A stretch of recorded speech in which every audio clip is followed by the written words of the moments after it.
అందరికీ నమస్కారం. నేను మీ కిరాకార్పిని. నిన్న కొడాలి నానికి లుకౌట్ నోటీసులు జారీ చేశారు. గుడివాడ మాజీ శాసనసభ్యుడు మాజీ మంత్రి అయినటువంటి గుట్కా కొడాలి నానికి లుకౌట్ నోటీసులు జారీ చేశారు. అంటే ఓడరేవుల దగ్గర కానీ, అంటే నీటి సరిహద్దుల ఓడరేవుల దగ్గరికి, అదేవిధంగా కూడా ఎయిర్పోర్ట్లకు కూడా ఆన్లైన్లో లుకౌట్ నోటీసులు జారీ చేయడం జరిగింది. దేశ సరిహద్దులు దాటి ఇంకో దేశంకి వెళ్ళనీయకుండా, అనుమతులు లేకుండా కూడా ఆపేయమని చెప్పి కూడా ఉత్తర్వులు జారీ చేశారు. అదేవిధంగా ఈ మధ్యకాలంలోనే కొడాలి నానికి గుండెకి శస్త్రచికిత్స చేశారు. ఆ తర్వాత మెరుగైన చికిత్స కోసం నేను ఫారిన్కి వెళ్ళాలి, ఇతర దేశాలకు వెళ్ళి చూపించుకోవాలి అనే నేపథ్యంలో అనేటువంటి ముసుగులో తప్పించుకుందామనే ప్రయత్నం కూడా చేస్తున్నాడని కూడా బయటపడింది. ఆ విషయం తెలుసుకున్నటువంటి పరిస్థితుల ప్రభావం కూడా అతనికి బయటకు పోనీయకుండా కూడా లుకౌట్ నోటీసులు జారీ చేయడం జరిగింది. ఎందుకు కొడాలి నానికి లుకౌట్ నోటీసులు జారీ చేశారు అంటే, ఏదో కక్ష సాధింపు కోసమో, ఏదో అతను లోపల వేయాలని కాదు. అతని మీద చాలా కేసులు నమోదై ఉన్నాయి, కొన్ని విచారణ కూడా జరుగుతూ ఉన్నాయి, కొన్ని ప్రూవ్ అయిపోయినాయి. అందులో ముఖ్యంగా చెప్పాలంటే వాలంటీర్లను బలవంతంగా రాజీనామా చేసినటువంటి కేసులు ఎదుర్కొంటున్నాడు. ఎస్సీ ఎస్టీ అట్రాసిటీ కేసులు ఉన్నాయి. అదేవిధంగా ఎన్నికల కోడ్ ఉల్లంఘన, అదేవిధంగా ఆంధ్ర రాష్ట్ర ఎన్నికల సంఘానికి సంబంధించినటువంటి ఎన్నికల కమిషనర్ని అనుచిత వ్యాఖ్యలు చేశాడు, దూషించాడు, ఆ కేసు నమోదై ఉంది. అదేవిధంగా విశాఖపట్నంలో కొన్ని కేసులకు సంబంధించి ముందస్తు బెయిల్ తీసుకొని తిరుగుతూ ఉన్నాడు. అదేవిధంగా గుడివాడలో 200 కోట్లు విలువ చేసే గ్రావెల్ ఇసుక మాఫియా జరుగుంది. అదేవిధంగా రావి వెంకటేశ్వరరావు గారి పార్టీ కార్యాలయం మీద కూడా పెట్రోల్ పోసి తగలబెట్టి దాడులు చేపించాడు. అదేవిధంగా గుడివాడ మండలం మల్లాయిపాలెం జగనన్న కాలనీకి సంబంధించినటువంటి మెరక పేరుతో కొన్ని కోట్ల రూపాయలు దోపిడీ చేశాడు. ఇవి కాకుండా మైన్స్ అక్రమాలు, దౌర్జన్యాలు, బెదిరింపులు, భూ కబ్జాలు, ఇలాంటివి ఇంకెన్నో కోకొల్లలు అన్నీ కూడా తవ్వితే బయటకు వస్తూ ఉన్నాయి. ఇవి చాలా ప్రాధాన్యతను సంతరించుకున్నటువంటి కేసులు. ఈ కేసుల మీద అతనికి లుకౌట్ నోటీసులు జారీ చేయడం జరిగింది. దేశం వదిలి పారిపోకుండా ఇక్కడ ఉండేటట్టు చెయ్యడానికి అనుమతులు జారీ చేశారు. కొడాలి నాని గురించి నేను ఇంకా ప్రాముఖ్యంగా కొన్ని చెప్పాలి.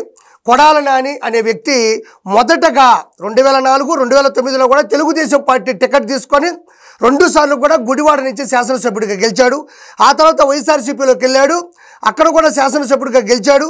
అదేవిధంగా మంత్రిగా కూడా పనిచేశాడు, పౌర సరఫరా మరియు వినియోగదారుల వ్యవహారాల మంత్రిగా కూడా పనిచేశాడు.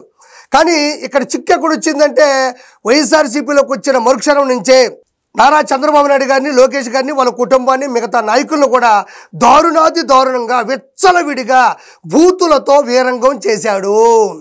ఆ బూతులు ఆడవాళ్ళు కాదు, మగాళ్ళు కూడా వెళ్ళలేరు. అంత దారుణంగా ఎవరైతే రాజకీయ ప్రవేశం చేసి రాజకీయంలో ప్రోత్సహించి 2 సార్లు ఎమ్మెల్యే అవ్వడానికి ఎవరైతే దోహదపడ్డారో వాళ్ళనే విచ్చలవిడిగా బూతులతో రెచ్చిపోయి, అసలు కొడక అనే పదాలైతే చాలా చిన్నవి అతని భాషలో. ఏదైతే అది జగన్మోహన్ రెడ్డి పేపర్ పంపిస్తే ఏముందో చూసి చూడకుండా అవసరం లేదు అన్నట్టుగా దారుణంగా కూడా ఆ కుటుంబాన్ని, లోకేష్ గారిని క్యారెక్టర్ అసాసినేషన్ చేస్తూ దారుణంగా బూతులతో రెచ్చిపోయాడు గుట్కా నాని. ఇప్పటికే వల్లభనేని వంశీ కావచ్చు, బోరుగడ్డ అనిల్ కావచ్చు, వర్రా రవీందర్ కావచ్చు, అదేవిధంగా పోసాని కృష్ణమురళి కావచ్చు, తదుపరి ఇతను కూడా ఇంత ముందున్నటువంటి కేసుల్లో ప్రూవ్ అయ్యి వెళ్ళిపోతున్నాడు. అదే కాకుండా అతను చేసినటువంటి ఘనకార్యాలు కూడా మీ అందరికీ తెలుసు.